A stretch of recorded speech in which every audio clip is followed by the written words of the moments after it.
अस्सलामुअलैकुम students, welcome to my YouTube channel learn forces. उम्मीद करता हूँ आप लोग खैरियत से होंगे। आज की वीडियो के अंदर हमने डिस्कस करना है मैथ 302 के मिड टर्म के करंट पेपर्स को। आपको पता है 9 दिसंबर से आपके मिड टर्म के पेपर स्टार्ट हुए हुए थे। काफ़ी स्टूडेंट्स के ये मैसेजेस आ रहे थे कि सर मैथ 302 का करंट पेपर प्रोवाइड कर दें। अभी तक तो किसी बच्चे ने भी पेपर नहीं दिया था। आज मुझे 3 डिफरेंट पेपर जो हैं वो कलेक्ट हुए हैं, तो मैंने सोचा क्यों ना आपके साथ शेयर कर दिए जाएँ ताकि आपको अंदाज़ा हो जाए कि किस तरह की चीज़ें जो है ना वो पेपर में आ रही हैं। आपको पता है कि मैथ का जितने भी मैथ का होता है, फिज़िक्स का होता है, या जितने भी मैथ की तरह के पेपर्स होते हैं, वो सब बच्चों ने एंड पे रखे होते हैं। जो थ्योरेटिकल होते हैं ना सब्जेक्ट, इंग्लिश 101, पाक स्टडी, ये तमाम सब्जेक्ट जो हैं वो उन लोगों ने फर्स्ट पे पेपर रखे होते हैं। तो आज मुझे इसके 3 पेपर्स मिले हैं, मैं आपके साथ शेयर करता हूँ। आपको आइडिया हो जाएगा किस तरह की चीज़ें जो है ना वो पेपर्स में पूछ रहा है। ठीक है।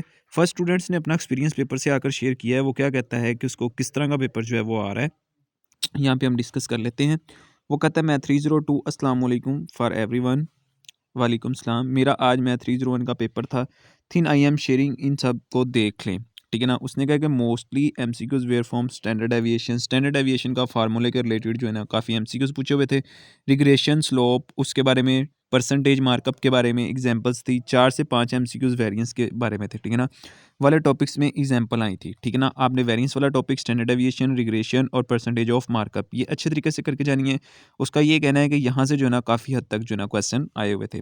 उसके बाद जो शॉर्ट क्वेश्चन थे उसके अंदर मीन ऑफ ग्रुपिड डाटा के बारे में पूछा हुआ, ट्रेंड ऑफ सेशनल वेरिएशन की डिफाइन करनी थी। ठीक है ना।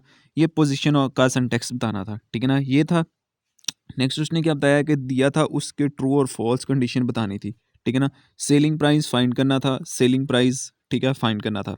मार्कअप वाले और सेलिंग प्राइस वाले, ये तकरीबन हर स्टूडेंट्स को ये क्वेश्चन काफ़ी ज़्यादा रिपीट हो रहा है। उसके बाद लॉन्ग क्वेश्चन क्या था? लॉन्ग क्वेश्चन में था कि आपने मीन फाइंड करना है। मीन आपको पता है कि सारी वैल्यूज़ को आप प्लस करते हो, डिवाइडेड बाय जितनी वैल्यूज़ आपको दी हो आप उन पे डिवाइड करते हो। मीडियन का मतलब होता है जो मोस्ट आपकी जो है ना मीडियन सॉरी सेंटर वाली वैल्यू होती है। ठीक है ना। अगर आपके पास इवन नंबर है तो आपने इधर वाली वैल्यूज़ भी छोड़ देनी है, इधर वाली वैल्यू भी छोड़ देनी है, सेंटर वाली दोनों वैल्यूज़ को प्लस करना है, डिवाइडेड बाय 2 कर देना है। ठीक है। अगर आपके पास ऑड वैल्यूज़ हैं तो आपने क्या करना है, हाफ वैल्यू इधर से छोड़ देनी है, हाफ वैल्यू इधर से छोड़ देनी है। जो सेंटर में एक वैल्यू रह जाएगी वो आपके पास क्या होगी? मीडियन होगी।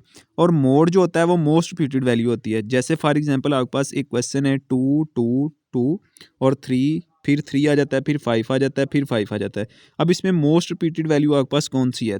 2 2 is the most repeated value. तो इस तरह आपने जो है ना मोड बताना था। सिंपल से आए हुए थे क्वेश्चन। ठीक है। उसके बाद find the markup of cost, आपने कॉस्ट की मार्कअप बतानी थी, ये था। उसके आगे उसने क्या बताया? फाइंड द कॉस्ट प्राइस, आपने कॉस्ट प्राइस फाइंड करनी थी। मार्कअप सेल प्राइस और मार्कअप प्राइस गिवन थी। आपको सेल प्राइस और मार्कअप प्राइस गिवन थी, आपने कॉस्ट प्राइस जो है वो फाइंड करनी थी। आपने ये तमाम जो क्वेश्चंस के फार्मूले हैं वो अच्छे तरीके से करके चले जाने हैं। काफ़ी हद तक जो है ना इस तरह के क्वेश्चन ही आ रहे थे। लास्ट टेबल वाले क्वेश्चन थे वे आए थे, उसमें से जी की वैल्यू गिवन थी। ठीक है ना। ने की बेस्ट ऑफ लक। आपने टेबल वाली सारे क्वेश्चन देख के जाने हैं, इंशाल्लाह आपको भी इस तरह के क्वेश्चन आएंगे। नेक्स्ट सेकंड बच्चा क्या कहता है कि उसके कौन कौन से टॉपिक से पेपर थे। उसने शेयर किया कि मैं 201 मार्कअप वाला क्वेश्चन में से ज़्यादा थे। अब देखो आपको मार्कअप वाले काफ़ी ज़्यादा क्वेश्चन हर स्टूडेंट्स को काफ़ी ज़्यादा आ रहे हैं। ठीक है। तो आपने मार्कअप वाले क्वेश्चन लाजमी करके जाने हैं। ठीक है ना। उसके अंदर सेल प्राइस, कॉस्ट प्राइस, ठीक है, ये सारी चीज़ें। उसके बाद नेक्स्ट उसने क्या है, कॉस्ट प्राइस और सेल प्राइस वाले क्वेश्चन, ये टॉपिक्स में से syntax of BD and VDP, ये लीनियर इक्वेशंस वाला एक लॉन्ग था। ठीक है ना। और 6 एमसीक्यूज थे। अब देखो लीनियर इक्वेशन वाला एक लॉन्ग क्वेश्चन उसको आया हुआ था 5 नंबर का, और जो एमसीक्यूज थे वो भी 6 से 7 एमसीक्यूज उसके जो लीनियर इक्वेशन वाले थे। आल पास्ट पेपर एमसीक्यूज थे। ठीक है ना। जो पास्ट पेपर, अब आपके कौन से पास्ट पेपर, अगर आपका क्विज 1 और क्विज जो 2 है, ठीक है ना, इसका आई थिंक एक ही क्विज हुआ था और दूसरा क्विज नहीं हुआ था। अगर दूसरा क्विज भी हुआ था तो दोनों क्विज की आपने वीडियोस जो है ना देख के जानी है। और दूसरा आपने यूट्यूब पे सर्च करना है स्टैट मैथ 302 का मिड टर्म का करंट पेपर। वहाँ पे आपको पास्ट पेपर्स की फाइल्स मिल जाएंगी, या आप गूगल से भी सर्च करके इसकी पास्ट पेपर की जो फाइल्स है ना वो डाउनलोड करके आपने वहाँ से तैयारी करनी है। ठीक है। और जो इसकी बुक के अंदर छोटे छोटे क्वेश्चंस और फार्मूले दिए हुए हैं ना एग्जांपल्स के अंदर, वो आपने अच्छे तरीके से कर लेने हैं। इंशाल्लाह आपको उन्हीं टॉपिक, आपका कंसेप्ट क्लियर होना चाहिए। ठीक है ना। सेम टू सेम क्वेश्चन किसी के भी नहीं आते। ठीक है। अगर आपने बुक के अंदर 2+3+1 कर लिया है ना तो आपको पेपर में आया होगा 2+5+8। ठीक है ना। मेथड वही होगा, सिर्फ वैल्यूज़ उसने जो है ना वो चेंज की होंगी, ठीक है। तो आपने जस्ट कंसेप्ट लेना है यहाँ से कि किस तरह की चीज़ें जो है ना वो पेपर में बार बार पूछ रहा है, ठीक है ना। अब हमें कंसेप्ट पता चल जाता है। फॉर एग्जांपल आपके पास चार बुक के अंदर चार चीज़ें हैं, प्लस माइनस मल्टीप्लिकेशन और डिवीजन। आपको पता है कि पेपर के अंदर वो प्लस और माइनस पूछ रहा है, तो मल्टीप्लिकेशन और डिवीजन के ऊपर आपको टाइम वेस्ट करने की जरूरत नहीं है। आपको पता चल जाता है कि प्लस और माइनस वाले क्वेश्चन आ रहे हैं, तो ये वाला। इसी तरह सिलेबस में से आपको पता चल जाता है कौन सी चीज़ें जो है ना वो रिपीट हो रही हैं। आप उन टॉपिक्स को अच्छे तरीके से करके चले जाओ, आपका जो पेपर है 100% हो जाता है, ठीक है। नेक्स्ट हम थर्ड स्टूडेंट का डिस्कस कर लेते हैं कि थर्ड स्टूडेंट्स का कौन सा है।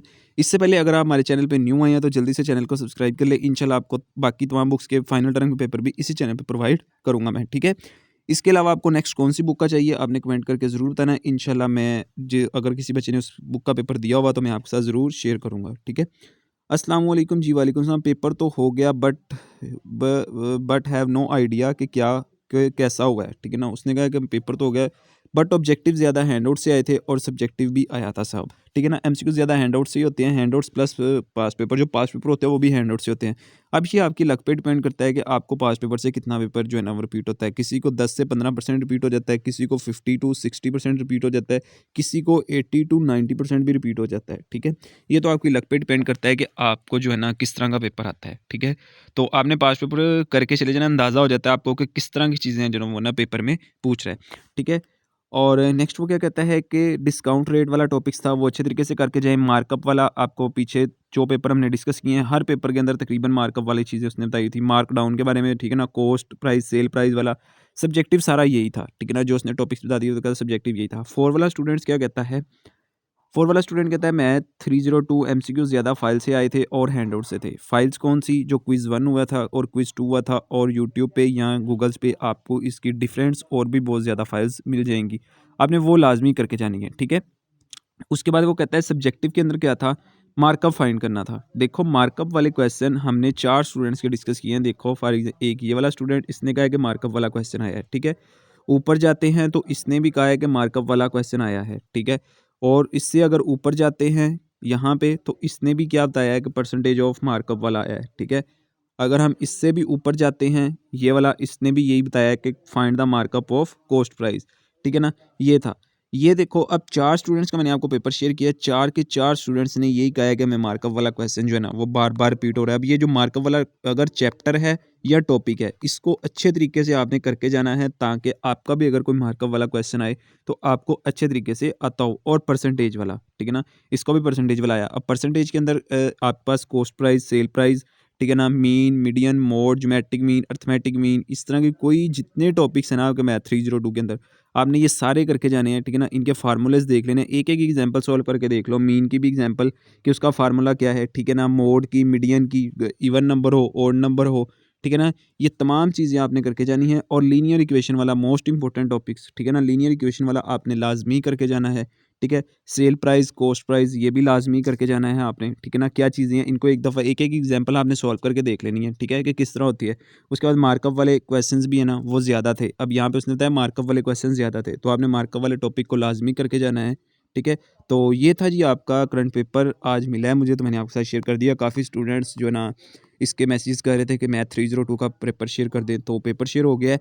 अब वीडियो को लाइक करके कमेंट करके ज़रूर बताना है कि आपको कितनी समझ आई है, ठीक है। एक आइडिया हो जाता है पेपर के अंदर कि कौन-कौन सी चीज़ें जो है ना वो पूछ रहा है, ठीक है ना। आपको भी चीज़ें पूछ सकता है, आपको डिफरेंट चीज़ें भी पूछ सकता है। ये तो आपकी लक पे डिपेंड करता है कि आपको कौन सी चीज़ें पूछता है, ठीक है ना। तो नेक्स्ट आपको कौन सा पेपर चाहिए आपने कमेंट करके मुझे ज़रूर बताना है। इंशाल्लाह मिलेंगे एक नई वीडियो के साथ, तब तक अपना ख्याल रखिएगा, चैनल को सब्सक्राइब कर लें। इंशाल्लाह फाइनल टर्म के भी तमाम बुक्स के करंट पेपर मैं आपको इसी चैनल पे प्रोवाइड करूँगा। अल्लाह हाफ़िज़।